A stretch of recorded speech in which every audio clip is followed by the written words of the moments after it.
এদের শাসন করেছে, তারা একজন শাসক ছিল না, সবাই শোষক ছিল।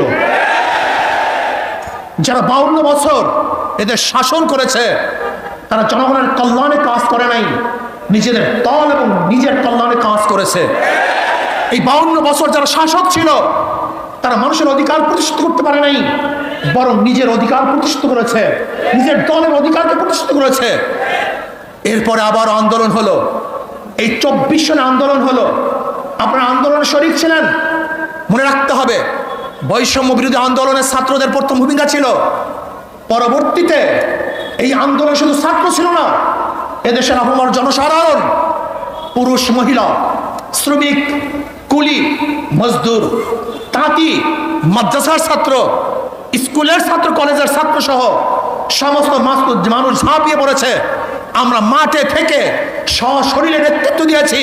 এই